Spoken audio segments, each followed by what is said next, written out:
আজকে আলোচনার বিষয় কি? মুহাব্বতের সুন্নাহ, সুন্নাতের মুহাব্বত। আল্লাহ পাক রব্বুল আলামিনের গোলাম হওয়ার জন্য তার সুন্নাত পালন করা আবশ্যক, তার সুন্নাতের প্রতি ভালোবাসা আনুগত্য থাকা আবশ্যক। সুন্নাত আল্লাহ পাক রব্বুল আলামিন বলছেন, ওয়ালান তাজিদা লিসুন্নাতিল্লাহি তাবদীলা। এখানে আল্লাহর সুন্নাত বলতে আল্লাহর হুকুম পালন করা, আল্লাহর আনুগত্য প্রকাশ করা, আল্লাহর প্রতি মুহাব্বত থাকা। কেউ যদি বলে আমি আল্লাহর গোলাম, তার ভিতরে থাকতে হবে সে আল্লাহর হুকুম মতো চলে, আল্লাহকে মহব্বত করে, আল্লাহর আনুগত করে। পক্ষান্তরে কেউ যদি বলে আমি নবীজি সাল্লাল্লাহু আলাইহি সাল্লামের উম্মত, আমরা কার উম্মত বলেন তো?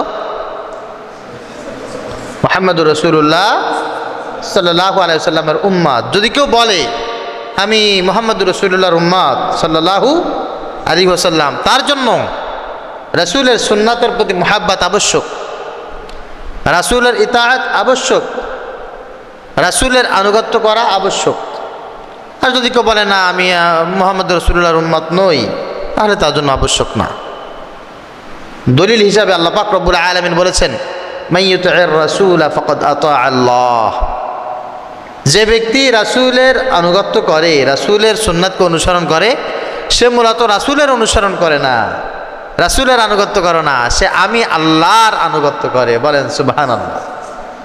কিয়ামতের ময়দানে নবীজি সাল্লাল্লাহু আলাইহি সাল্লাম যদি পরিচয় এইরকম দেন যে আমার উম্মত না, তাহলে জান্নাতে যাওয়ার সম্ভাবনা আছে?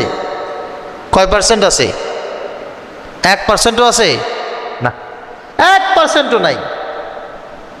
রাসূল যদি কোনোদিন কোনো অবস্থায় বলে বসে আমার উম্মত না, 1%ও নাই, সব কিছু বৃথা। তার সুপারিশ ছাড়া জান্নাতে যাওয়ার কোনো সুযোগ নাই। কবরে নবীজি সাল্লাল্লাহু আলাইহি সাল্লাম যদি আমাদের পরিচয় না দেয়, আমরা যদি নবীজিকে চিনতে না পারি, আমরা যদি নবীজির পরিচয় আল্লাহর ফেরেশতার সামনে বলতে না পারি, নাজাতের সুযোগ আছে? কথা বলেন, আছে? কবরে জিজ্ঞাসা করবে না ওমান নাবিয়ুকা, তোমার নবীকে? রাসূলের সুন্নাতের সাথে যার ঘনিষ্ঠতা নাই, রাসূলের সুন্নাতের সাথে যার মুহাব্বত নাই, তার সাথে রাসূলের কোনো সম্পর্ক নাই। আল্লাহ পাক রব্বুল আলামিন কোরআনুল কারীমের অসংখ্য জায়গায় এই বিষয়গুলি ব্যক্ত করেছেন। নবীজি সাল্লাল্লাহু আলাইহি সাল্লাম নিজেও ব্যক্ত করেছেন। এই বিষয় আমাদের জানা দরকার আছে না নাই? কথা বলেন, আছে। প্রথম কথা হচ্ছে আমরা রাসূলকে মানি কেন? উত্তর হচ্ছে আল্লাহ পাক রব্বুল আলামিন মানতে বলেছেন। প্রশ্ন যদি করা হয় আমরা রাসূলকে মুহাব্বত করি কেন? উত্তর হচ্ছে আল্লাহ পাক রব্বুল আলামিন মুহাব্বত করতে বলেছেন। আমরা রাসূলের ইতাআত কেন করি? আল্লাহ পাক রব্বুল আলামিন করতে বলেছেন। রাসূলের ইতাআত ছাড়া, মুহাব্বত ছাড়া মানুষের ঈমান পূর্ণ হয় না। রাসূল এমন একটা জিনিস না যে আকাশ ফেটে নাজিল হয়েছে। বড় অবাক করার বিষয় হচ্ছে রাসূল এমন একটা জিনিস, আল্লাহ পাক রব্বুল আলামিন আমাদের ভিতর দিয়েই একজন মানুষকে তিনি রাসূল বানিয়েছেন। উনি সাধারণ কোনো মানুষ না, উনি অসাধারণ একজন মানুষ। সুবহানাল্লাহ। আল্লাহ পাক রব্বুল আলামিন ভালোবাসার ব্যাপারে বলছেন, আমরা আসলে অনেককে ভালোবাসি, কাউকে দেখে, কাউকে না দেখে, কারোর সংস্পর্শে থেকে কাউকে ভালোবেসে ফেলি আমরা। কথা হয়েছে 2 দিন, তার প্রেমে পড়ে গেছি, তার চরিত্র সম্পর্কে জেনেছি, তার ব্যক্তিত্ব সম্পর্কে জেনে গেছি, তো তার মহব্বতে আটকে গেছি। এরকম হয় না? তো কোনো মানুষের মহব্বতে আটকানোর জন্য, তার ভালোবাসায় আবদ্ধ হওয়ার জন্য, তার প্রতি আকর্ষিত হওয়ার জন্য যত গুণ একজন মানুষের দরকার হয়, সর্বগুণে গুণান্বিত ছিলেন মুহাম্মদুর রাসূলুল্লাহ সাল্লাল্লাহু আলাইহি ওয়াসাল্লাম। আল্লাহ পাক রব্বুল আলামিন বলছেন, আমি তোমাদেরকে একটা ফর্মুলা বলি, কুল ইন কুনতুম তুহিব্বুনাল্লাহ ফাত্তাবিউনি ইউহিব্বুকুমুল্লাহ ওয়া ইয়াগফির লাকুম যুনুবাকুম ওয়াল্লাহু গফুরুর রহিম। আগেই বলেন সুবহানাল্লাহ। কুল, হে নবী আপনি বলুন, ইন কুনতুম তুহিব্বুনাল্লাহ, যদি তোমরা আল্লাহ পাক রব্বুল আলামিনকে ভালোবাসতে চাও, আল্লাহ তাআলার গোলাম যদি হতে চাও, আল্লাহ পাক রব্বুল আলামিনের কাছের মানুষ তোমরা হতে চাও, ফাত্তাবিউনি, হে দুনিয়ার মানুষ তোমরা আমি নবীর অনুগত হও, আমি মুহাম্মদুর রাসূলুল্লাহ সাল্লাল্লাহু আলাইহি ওয়াসাল্লামের অনুসারী হয়ে যাও, আমার অনুগত হও, আমার আনুগত্য করো। ইউহিব্বুকুমুল্লাহ, তবে আল্লাহ পাক রব্বুল আলামিন তোমাদের সবাইকে ভালোবাসবেন, তবে আল্লাহ তাআলা তোমাকে মুহাব্বত করবেন। এই জন্য নবীর মুহাব্বত ইমানের বহিঃপ্রকাশ। যার ভিতরে নবীর মুহাব্বত আছে, ভালোবাসা আছে, ওই ব্যক্তির ভিতরে আল্লাহর মুহাব্বত আছে, দ্বীনের ভালোবাসা আছে, আল্লাহর আনুগত্য আছে। সুবহানাল্লাহ বলেন। ওয়ায়াগফির লাকুম যুনুবাকুম, আল্লাহ পাক রব্বুল আলামিন বলেন নবীকে মুহাব্বত করলে পরে আল্লাহ পাক রব্বুল আলামিন তোমাদের জীবনের সব গুনাহগুলো মাফ করে দিবে। সুবহানাল্লাহ। ওয়াল্লাহু গফুরুর রহিম, আর আল্লাহ পাক রব্বুল আলামিন হচ্ছে ক্ষমাশীল। আল্লাহ তাআলা বান্দাকে মুহাব্বত করে ভালোবেসে মাফ করে দিতে চান। মাফ করাকে আল্লাহ পাক রব্বুল আলামিন বড় পছন্দ করেন। মাফ করার মাধ্যম হচ্ছে নবীজি সাল্লাল্লাহু আলাইহি ওয়াসাল্লামকে মুহাব্বত করা, ভালোবাসা, তার অনুগত হওয়া। আল্লাহ পাক রব্বুল আলামিন বলেন, কুল ইন কানা আবাউকুম ওয়া আবনাউকুম ওয়া ইখওয়ানুকুম ওয়া আজওয়াজুকুম ওয়া আশীরাতুকুম ওয়া আমওয়ালুন ইকতারাফতুমুহা ওয়া তিজারাতুন তাখশাউনা কাসাদাহা ওয়া মাসাকিন তারদাউনাহা আহাব্বা ইলাইকুম মিনাল্লাহি ওয়া রাসূলিহি। সুবহানাল্লাহ।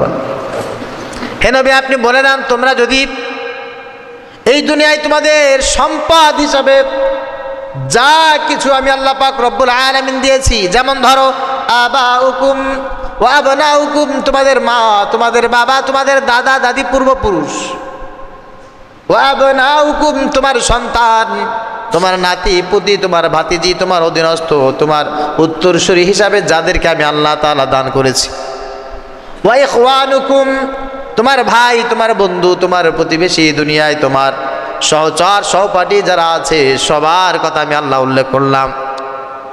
ওয়া আজওয়াজুকুম, তোমার স্ত্রী, তোমার শ্বশুর শাশুড়ি, তোমার বিবাহের বন্ধনে আবদ্ধ হওয়ার কারণে যত মানুষের সাথে তোমার ঘনিষ্ঠতা তৈরি হয়েছে এমন সব মানুষ। ওয়া আমওয়ালুন ইকতারাফতুমুহা, আর দুনিয়ায় যত সম্পদ আছে, তোমার ব্যাংকের সম্পদ, তোমার জমিনের সম্পদ, বাড়ির ভিতরে যা আছে, বাড়ির ভিতরে বাহিরে যা আছে, দেশে যা আছে, দেশের বাহিরে যা আছে, দুনিয়ায় যত ধরনের সম্পদ তোমার আছে, দুনিয়ার মানুষ জানে আর না জানে সব সম্পদ যদি একত্রিত করো, তোমার নিকটবর্তী, তোমার দূরবর্তী যারা আছে, ওয়া তিজারাতুন তাখশাউনা কাসাদাহা ওয়া মাসাকিন তারদাউনাহা, তোমার ব্যবসা বাণিজ্য, তোমার চাকরি বাকরি যা কিছু আছে, যেইগুলোর প্রতি তোমার সব চাইতে বেশি মুহাব্বত, দুনিয়ার সম্পদ হিসাবে তুমি যাকে মনে করো, যে জিনিসকে মনে করো, আহাব্বা ইলাইকুম মিনাল্লাহি ওয়া রাসূলি, আমি আল্লাহ পাক রব্বুল আলামিনের তরফ থেকে স্পষ্ট বর্ণনা, এই সব কিছুর চাইতে তোমার দিলের ভিতরে আল্লাহ পাক রব্বুল আলামিনের মুহাব্বত আর তার রাসূলের ভালোবাসা যতক্ষণ পর্যন্ত বেশি না হবে অতক্ষণ পর্যন্ত নবীর উম্মাত হিসাবে আমি আল্লাহ পাক রব্বুল আলামিন তোমাদেরকে সার্টিফাই করব না। এই দুনিয়ায় যা কিছু আছে সব কিছুর চাইতে মুহাব্বতটা বেশি থাকতে হবে আল্লাহর জন্য এবং আল্লাহর রাসূল সাল্লাল্লাহু আলাইহি ওয়াসাল্লাম তার জন্য। আল্লাহ তাআলার ঘোষণা।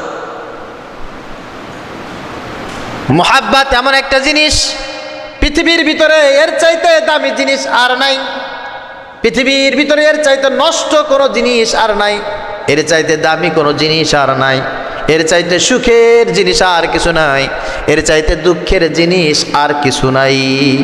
কত মানুষ মানুষকে ভালোবেসে ধন্য হয়ে যায়, কত মানুষ মানুষকে ভালোবেসে ধ্বংস হয়ে যায়, কত মানুষ মানুষকে ভালোবেসে এক দেশ ছেড়ে আর এক দেশে চলে যায়, আর কত মানুষ এমন আছে ভুল মানুষকে ভালোবাসার কারণে গলায় রশি দেয়, ব্রিজ থেকে লাফ দেয়, বিষ পানে আত্মহত্যা করে। এই জন্য মোহাব্বত এমন একটা জিনিস, এটা অন্ধকে চক্ষুষ্মান বানায়, আর অন্ধকে চক্ষুষ্মান বানায়, চক্ষুষ্মানকে আবার অন্ধ বানিয়ে দেয়। ফকিরকে ধনী বানিয়ে দেয়, আবার ধনীকে ফকির বানায়। সম্মানিত মানুষকে অসম্মানিত করে, আবার অসম্মানিত মানুষকে সম্মানিত করে। একটা মাত্র জিনিস, সেইটার নাম হচ্ছে মোহাব্বত, সেইটার নাম হচ্ছে ভালোবাসা। কিয়ামতের ময়দানে আল্লাহ পাক রব্বুল আলামিন আমল নামা যখন ওজন করবে, দেখবে একজন মানুষের 2 রাকাত নামাজের ওজন, ধরে নেওয়া বুঝাবার জন্য বলি, 1 কেজি। একজন মানুষের 2 রাকাত নামাজের ওজন মনে করেন 1 কেজি, আর একজন মানুষের 2 রাকাত নামাজের ওজন 1 টন, মানে 1000 কেজি। কিসের কারণে? পার্থক্যটা হচ্ছে মোহাব্বত। মোহাব্বত যার ভিতরে বেশি, তার আমলের ওজন তত বেশি, আর মোহাব্বত যার ভিতরে যত কম, কিয়ামতের ময়দানে আমলটা তার তত হালকা হয়ে যাবে। গতকালকে একজন হাজী সাহেব একটা কারগুজারি শোনাচ্ছে, যখন বলতেছে চোখ দিয়ে টপ টপ করে পানি পড়তেছে, বলে হযরত আমি অনেক আগে 12-13 সালে প্রথম যখন হজে গিয়েছিলাম, আমি হজ থেকে আসছি, বাইতুল্লাহর প্রতি আমার এই পরিমাণ মোহাব্বত ছিল না, রাসূলের রওজার প্রতি, মক্কা মদিনার প্রতি এই পরিমাণ মোহাব্বত আমার ছিল না।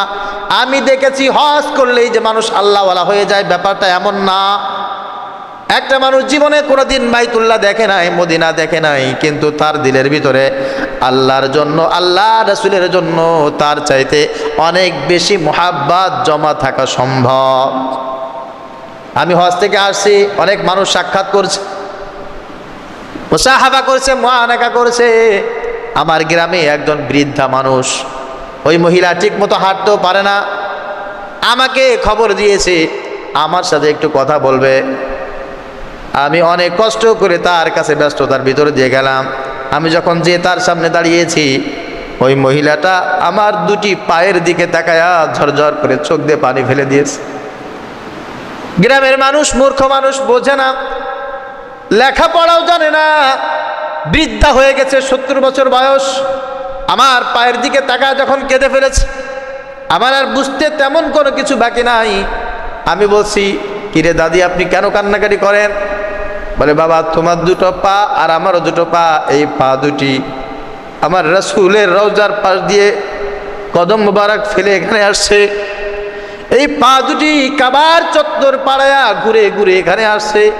আমি দেখতেছি এই পায়ের সাথে আমার রাসূলের রওজার মুবারকের মাটির সাথে সম্পর্ক আছে, এই পায়ের সাথে আল্লাহর ঘরের মাটির সাথে সম্পর্ক আছে।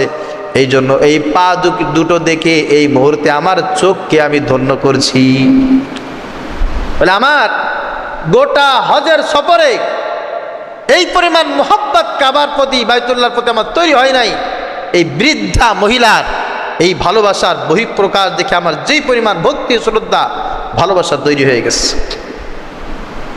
এইটাই হচ্ছে ঈমান। কিয়ামতের ময়দানে আল্লাহ পাক রব্বুল আলামিন একজন বান্দাকে ডাকবে, আমার রাসূলের প্রতি তোমার সম্পর্ক কেমন ছিল, মোহাব্বতটা কেমন ছিল, বাইতুল্লাহর প্রতি আল্লাহর প্রতি মোহাব্বতটা কেমন ছিল, ভালোবাসাটা কেমন ছিল। এই জন্য এই মোহাব্বতটা তৈরি করাই হচ্ছে একজন ইমানদারের কাজ। আর এটা শুধু শুধু তৈরি হয় না, এটা কষ্ট করে তৈরি করতে হয়, কষ্ট করে তৈরি করতে হয়। আমি দেখেছি নিজে 5 আগস্টের পরে ছোট্ট একটা দোকান,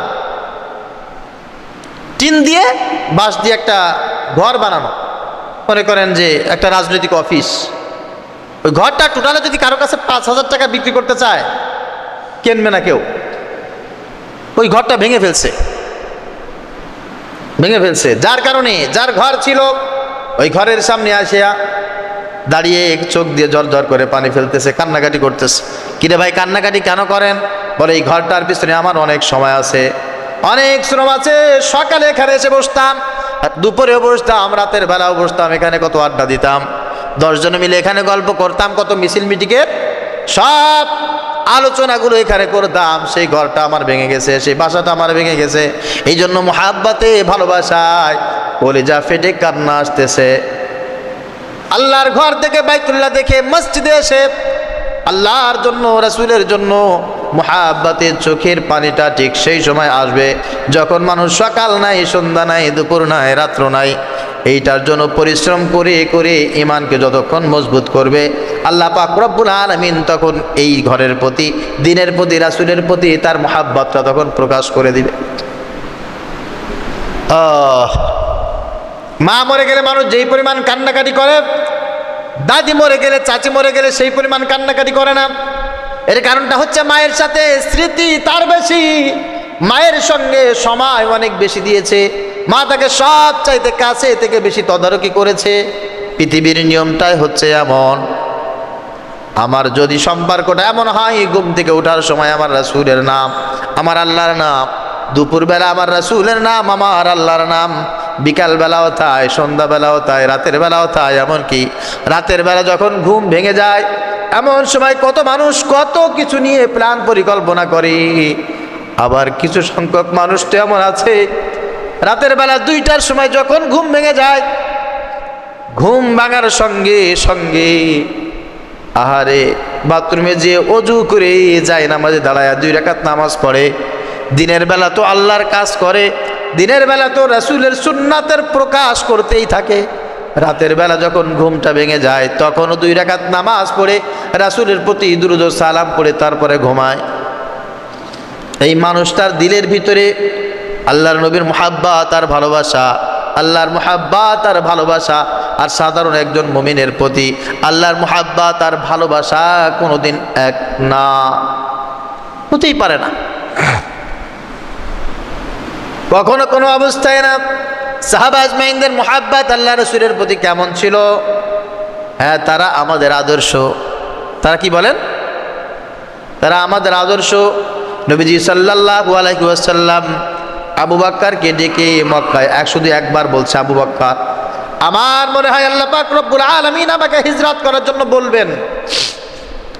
মক্কায় এত জ্বালা যন্ত্রণা সহ্য হয় না, মানুষ আমাকে এত তিরস্কার করে, মানুষ আমাকে এত যন্ত্রণা দেয়, আমাকে আবদ্ধ করে রাখে, আমার মাথার উপরে পচা উটের নাড়ি বুড়ি সব ফেলে রাখে, আমাকে মারার জন্য সকাল নাই, সন্ধ্যা নাই, দুপুর নাই, রাত নাই, এমন কোনো ফন্দি ফিকির নাই যা আমাকে মারার জন্য করে না। আমার মনে হয় আল্লাহ পাক রব্বুল আলামিন আমাকে হিজরত করার জন্য বলবেন।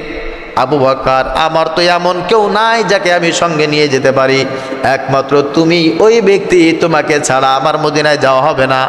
আমি মনে হয় যাওয়ার সময় তোমাকে নিয়ে যাব, আর আল্লাহ পাক রব্বুল আলামিন মনে হয় আমাকে হিজরত করার জন্য বলবেন। বাইতুল্লাহ থেকে বের হয়ে 2টি রোড, একটা হচ্ছে ইব্রাহিম খলিল রোড, আরটা হচ্ছে হিজরা রোড। ইব্রাহিম খলিল রোড মানে ইব্রাহিম আলাইহিস সালাতু ওয়াস সালামের পদাচরণা ছিল এই রাস্তা দিয়ে বাইতুল্লাহ। ইব্রাহিম আলাইহিস সালাতু ওয়াস সালাম আসছিলেন ওই রাস্তা দিয়ে, তরিক ইব্রাহিম খলিল। ইসমাইল আলাইহিস সালাতু ওয়াস সালাম আর হযরতে হাজরাকে নিয়ে বাইতুল্লাহ তিনি এই রাস্তা দিয়ে প্রবেশ করেছিলেন। আর সেই সময় আল্লাহ পাক রব্বুল আলামিন তার মাধ্যমে বাইতুল্লাহ আবাদ করলেন।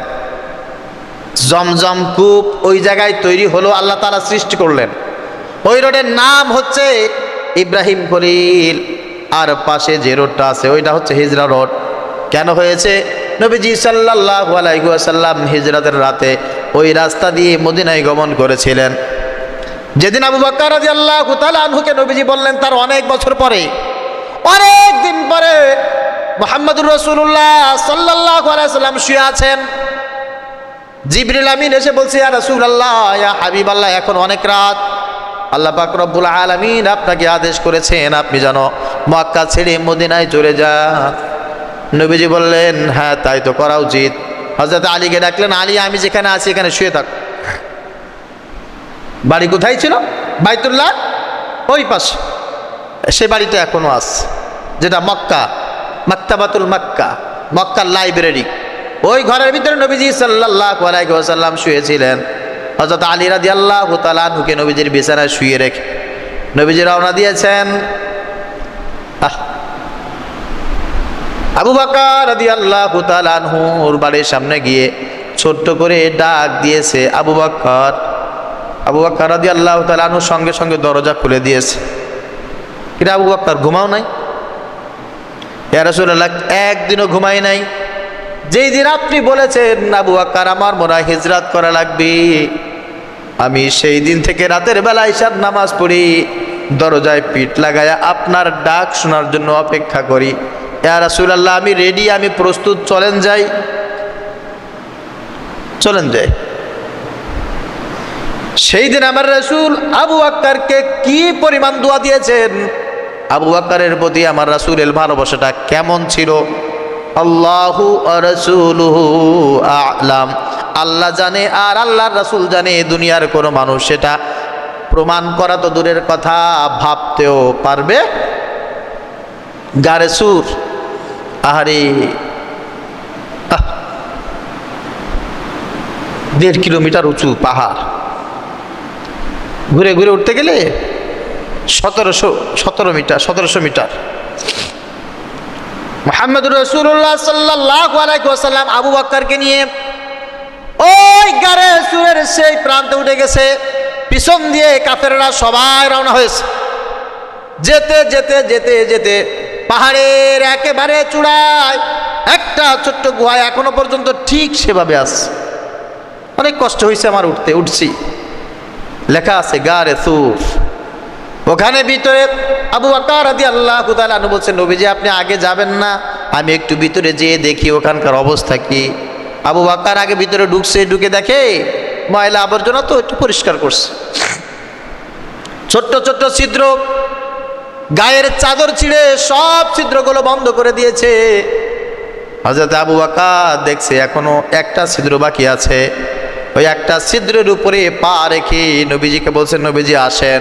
নবীজি ভিতরে যায় আবু বকর রাদিয়াল্লাহু তাআলা আনহুর মাথার উপর, উরুর উপরে মাথা দিয়ে তিনি ঘুমিয়ে গেছেন। গর্তের ভিতরে সাপ দংশন করছে হযরত আবু বকরকে। বিষের যন্ত্রণায় আবু বকর রাদিয়াল্লাহু তাআলা আনহু একেবারে নীল হয়ে গেছেন, নীল হয়ে গেছে চেহারা। বিষের যন্ত্রণায় শরীর থেকে একেবারে তাপ বের হচ্ছে। সহ্য করতে না পেরে যখন চোখ দিয়ে পানি ঝরে পড়ল নবীজি সাল্লাল্লাহু আলাইহি ওয়াসাল্লামের চেহারা মুবারকে, নবীজি চোখ মেললেন, আবু বকর সারা রাত ঘুমাও না, আর এই গহীন রাতে তোমাকে ডাক দিয়ে আমি নিয়ে চলে এসেছি। তোমার স্ত্রীর কথা মনে পড়েছে, সন্তানের কথা মনে পড়েছে, মাতৃভূমির কথা মনে পড়েছে, এই জন্য কান্না করতেছো নাকি? হযরত আবু বকর বলে, ইয়া রাসূলুল্লাহ, ইয়া হাবিবাল্লাহ, আল্লাহর ইজ্জতের কসম, আপনার মহাব্বতের কাছে আমার সন্তান 1000 বার কুরবানি দিতে আমি প্রস্তুত। আমার মা বাবা দুনিয়ায় যা কিছু আছে সবাই কুরবানি হয়ে যাক, আমার রাসূলকে এক দাররা পরিমাণ আমি দূরে রাখবো, তার চেহারা থেকে তার ভালোবাসা থেকে দূরে থাকবো। এমন ব্যক্তি আমি আবু বকর নই। আমি আপনাকে পেয়ে ধন্য, দুনিয়ার সব কিছু ত্যাগ করে দিয়েছি গো রাসূল। নবীজি বলেন, তাহলে কান্নাকাটি করো কেন? ইয়া রাসূলুল্লাহ, এই গর্তের ভিতরে যত গায়ের চাদর ছিঁড়ে সব বন্ধ করেছিলাম, একটা গর্ত বাকি ছিল, আমার পা দিয়ে রেখেছি, ওখানে একটা সাপে দংশন করতেছে। সাপের বিষের যন্ত্রণায় আমার শরীরটা ফেটে যাচ্ছে, আমি সহ্য করতে পারি না। নবীজি বললেন, আবু বকর সাপটাকে আসতে দাও। আবু বকর রাদিয়াল্লাহু তাআলা আনহু পা সরাইলেন, সাপ সালাম দিল, ইয়া রাসূলুল্লাহ, আমি আপনার চেহারা দেখতে চাই। আপনার আবু বকর আমাকে আপনার চেহারা দেখতে দেয় নাই, এই কারণে আবু বকরকে দংশন করেছে। নবীজি সাল্লাল্লাহু আলাইহি ওয়াসাল্লাম তার জিহ্বার গোড়ায় যে লালা ছিল, লালাটা আবু বকর রাদিয়াল্লাহু তাআলা আনহুর পায়ের ভিতরে লাগিয়ে দিয়েছে। সঙ্গে সঙ্গে হযরতে আবু বকর আগের চাইতে অনেক বেশি সুস্থ হয়ে গেছে। আল্লাহ পাক রব্বুল আলামিন বলছেন, হে নবী, ওই সময়ের কথা আমি আপনাকে স্মরণ করায় দেই। আবু জাহেল তার সব সাগরেদদেরকে নিয়ে তারাও উঠে গেছে সেই পাহাড়ের চূড়ায়। আমি আল্লাহ পাক রব্বুল আলামিন তাদেরকে হেফাজত করার জন্য ঠিক পাহাড়ের গুহার মাথার উপরে একটা কবুতরের ডিম ওখানে রেখে দিলাম, মাকড়সার জাল রেখে দিলাম। আবু বকর রাদিয়াল্লাহু তাআলা আনহু উপরের দিকে তাকিয়েছে, ইয়া রাসূলুল্লাহ আমরা তো ধরা খেয়ে গেছি। ওই যে কাফেররা চলে আসছে, আল্লাহ পাক রব্বুল আলামিন কুরআনুল কারীমের আয়াত নাজিল করে দিলেন, ইযহুমা ফিল গার إذ يقول لصاحبه لا تحزن إن الله معنا। যখন স্মরণ করো ওই সময়ের কথা, দুইজনকে আমি আল্লাহ পাক রব্বুল আলামিন ওই গুহার ভিতরে যখন রাখলাম, একজন আর একজনকে বলছে আমরা ধরা খেয়ে গেছি, আমাদের জীবন এবার শেষ। সঙ্গে সঙ্গে আমি আল্লাহ পাক রব্বুল আলামিনের তরফ থেকে আমার রাসূল বলেছিল, একজন বলেছিল লা তাহজান ইন্নাল্লাহা মা'ানা, চিন্তা করো না, টেনশন করো না, আমাদের সাথে একজন আছে, তার নাম কি? আল্লাহ। আজকে তার উম্মতেরা সেই নবীর উম্মতেরা নবীর প্রতি ভালোবাসাই নাই, বিশ্বাস করেন নাই।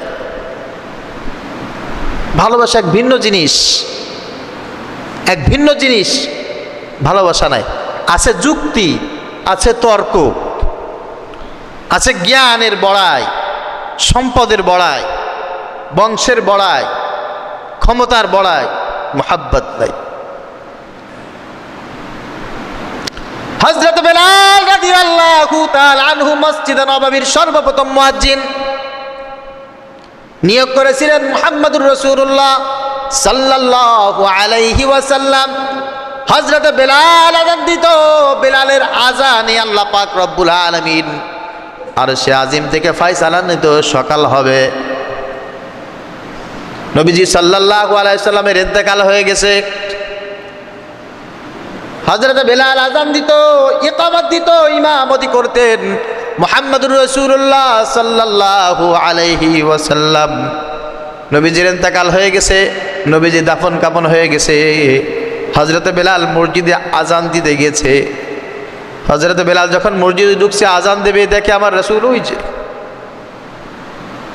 আমার রাসূল তো দুনিয়ায় নাই, আমি কিভাবে আযান দিব?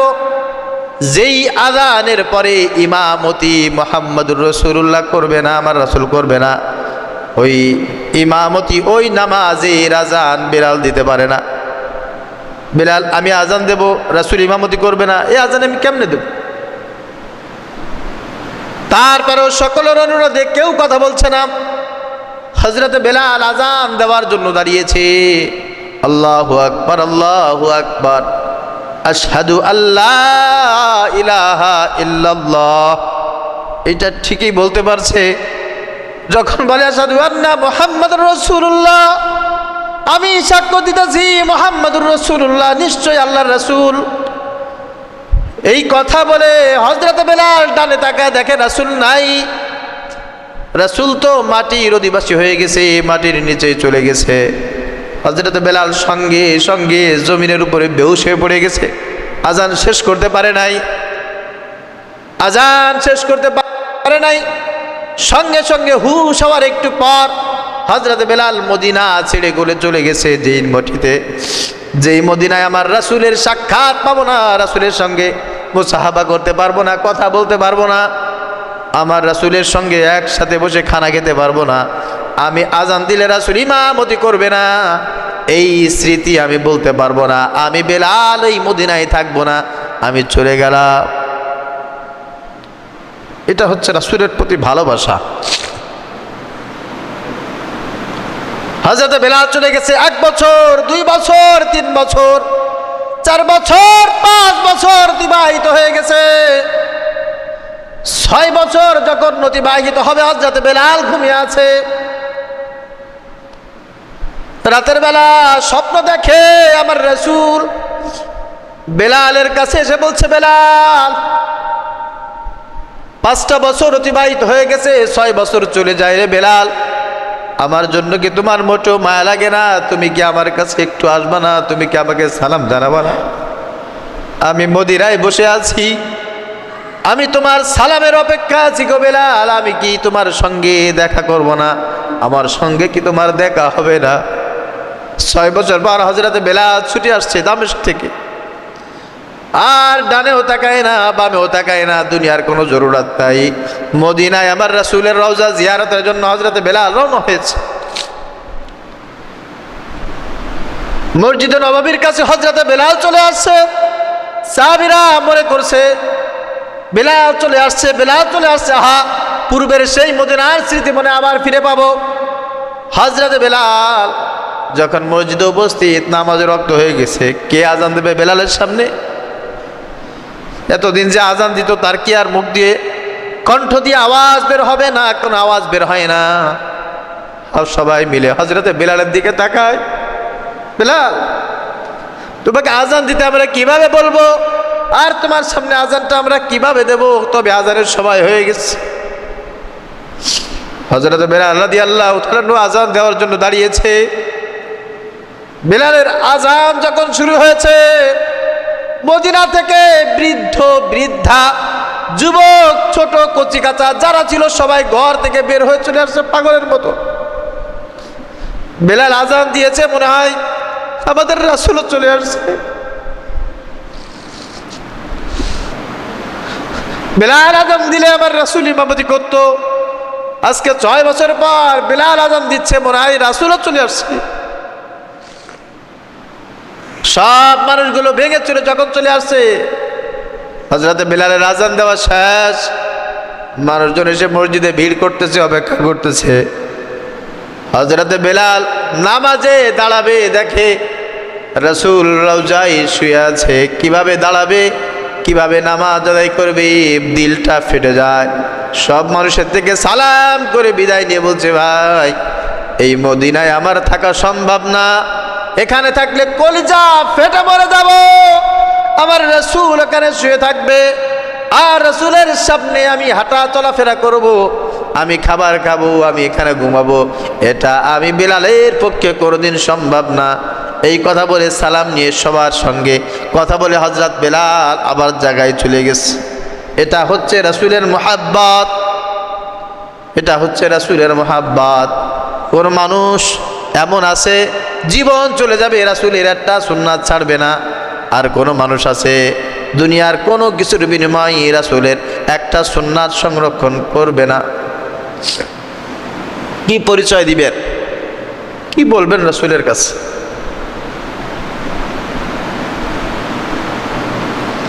মান আহাব্বা সুন্নতি ফাকাদ আহাব্বানি ওয়া মান আহাব্বানি কানা মাই ফিল জান্নাহ। নবীজি বললেন, যে ব্যক্তি আমার সুন্নাতের মুহাব্বত তার দিলের ভিতরে আছে, আমার মুহাব্বতও তার দিলের ভিতরে আছে। আমার সুন্নাতকে যে আঁকড়ে ধরে সে যেন আমাকে আঁকড়ে ধরে, আর যেই ব্যক্তি আমাকে আঁকড়ে ধরে কানা মাই ফিল জান্নাহ, কিয়ামতের ময়দানে আমি আর ওই ব্যক্তি এমন পাশাপাশি একসাথে জান্নাতে অবস্থান করব। সুবহানাল্লাহ, এমন পাশাপাশি একসাথে জান্নাত।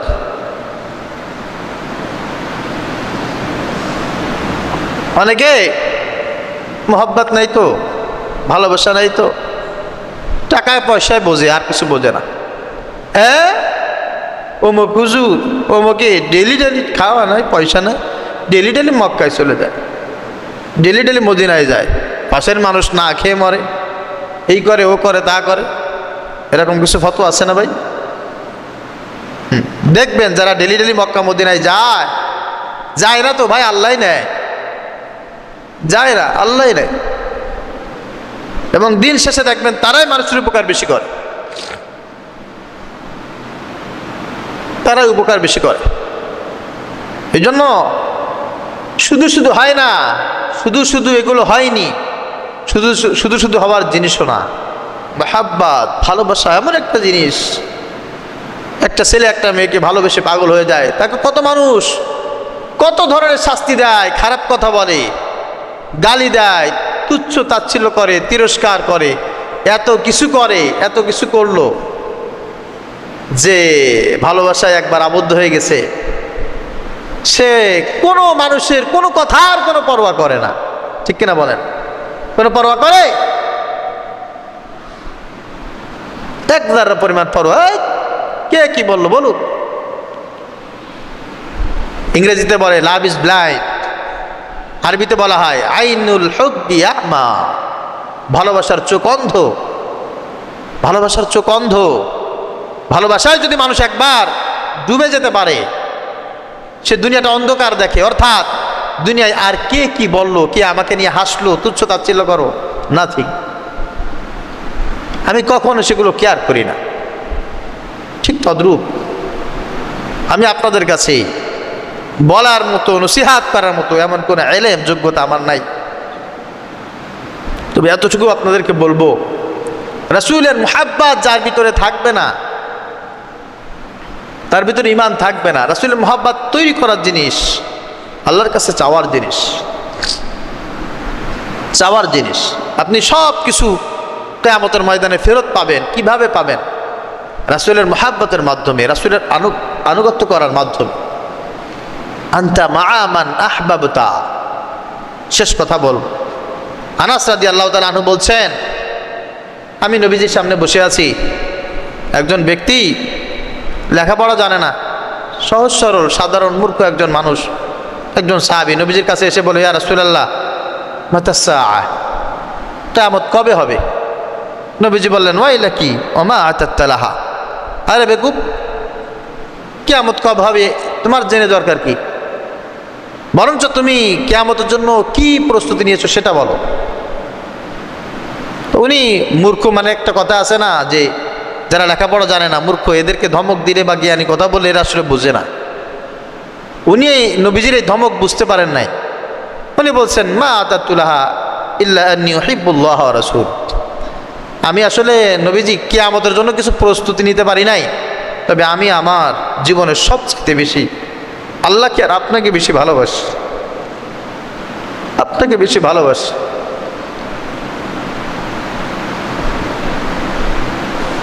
নবীজি সাল্লাল্লাহু আলাইহি ওয়াসাল্লাম বলছেন, আনতা মা'a মান আহবাবতা, তুমি যদি এটাই সত্য হয়ে থাকে, তোমার জন্য কথা হচ্ছে তুমি যাকে বেশি ভালোবাসো, কিয়ামতের ময়দানে সে তোমার পাশে থাকবে, সে তোমার ফুল জিম্মাদারিতে থাকবে, কোনো টেনশন নাই। হযরত আনাস বলেন, সাহাবীরা এই কথা শোনার পরে এত খুশি হয়েছেন, ফারিহু বিশাইইন বা'দাল ইসলামি ফারহাতুম বিহা, ইসলাম কবুল করার পরে কোনো কথায় সাহাবীরা এত বেশি খুশি হয়নি এই কথার কারণে যেই পরিমাণ খুশি হয়েছে, যেই পরিমাণ খুশি আমার সাহাবীরা হয়েছে, রাসূলের সাহাবীরা হয়েছে। তাদের মনের ভিতরে ভালোবাসা, রাসূলের মুহাব্বত, রাসূলের আনুগত্য এই পরিমাণ ছিল, এই পরিমাণ দিল ভর্তি রাসূলের মুহাব্বত ছিল, ভালোবাসা ছিল। দুনিয়ায় যদি সম্মান চায়, সুখ চায়, শান্তি চায়, আখিরাতে যদি সম্মান চান, সুখ চান, শান্তি চান, সব কিছুকে কুরবানি রাসূলের মুহাব্বতের সামনে দেন। সবচাইতে ভালোবাসার মানুষটি হোক মুহাম্মদুর রাসূলুল্লাহ সাল্লাল্লাহু আলাইহি ওয়াসাল্লাম। আশরাফ আলী থানভী রাহমাতুল্লাহি আলাইহি একজনের কথা বলেছিলেন, গুরুত্বপূর্ণ একটি কথা, অন্যান্য মনীষীদের থেকে কথাটি বর্ণিত আছে। এক হজের কাফেলা, তখন তো আর এরকম ছিল না, হজের কাফেলা মদিনা রওনা হয়েছে, মদিনায় রওনা হয়েছে। রাতের বেলা তাঁবু গেড়ে সবাই বিশ্রাম নিচ্ছেন। তো কাফেলা একজন মুয়াল্লিম থাকে না, দায়িত্বশীল একজন লোক থাকে, তিনি শুয়েছেন, ঘুমিয়ে গেছেন, স্বপ্ন দেখতেছেন। রাসূল সাল্লাল্লাহু আলাইহি ওয়াসাল্লাম মুয়াল্লিমকে বলছে, তোমার কাফেলার ভিতরে একজন ব্যক্তি আছে, সাধারণ একজন মানুষ, এই ব্যক্তি যেন আমার রওজায় না আসে, না আসে। মুয়াল্লিম খুব অবাক হলেন, বলছি, ইয়া রাসূলুল্লাহ, ইনি কি খুব বেশি পাপী, আপনাকে বেশি কষ্ট দিয়েছে, আল্লাহ লানত প্রাপ্ত? নবীজি বললেন, না, ও যেই পরিমাণ দুরূদ পড়ে আমার প্রতি, ও আমাকে যেই পরিমাণ ভালোবাসে, আমি ওর কলিজা জুড়ে যেই পরিমাণ জায়গা দখল করে আছি, ও যদি আমার রওজার পাশে এসে সালাম দেয়, আমি নবীতে শুয়ে থাকতে পারবো না, আমার রাসূলের তো এখান থেকে উঠে যেতে হবে, আমার তো ওকে বুকে জড়িয়ে নিতে হবে।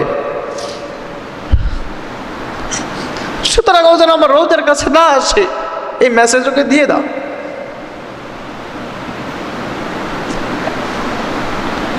সে রাসূল মদিনায় শুয়ে আমাদের জন্য অপেক্ষা করছেন, আমাদের নাজাতের জন্য মদিনায় শুয়ে শুয়ে কান্না করতে করছেন। কিয়ামতের ময়দানে তার সুপারিশ আমাদেরকে জান্নাতে পৌঁছে দিবে। সে রাসূলের মুহাব্বত, ভালোবাসা তৈরি করার মুখ্য একটা সময়, জীবনের সর্বক্ষেত্রে রাসূলের সুন্নাতগুলো অনুকরণ করা, অনুসরণ করা। আল্লাহ পাক রব্বুল আলামিন আমাদের সবার দিলের ভিতরে তার মুহাব্বত, রাসূলের মুহাব্বত, ভালোবাসা তৈরি করে দিক। সকলে পড়ি আমিন। হাযা মা ইলমি ওয়াল ইলমু ইনদাল্লাহ আলাইহি তাওয়াক্কালতু ওয়া ইলাইহি উনীব।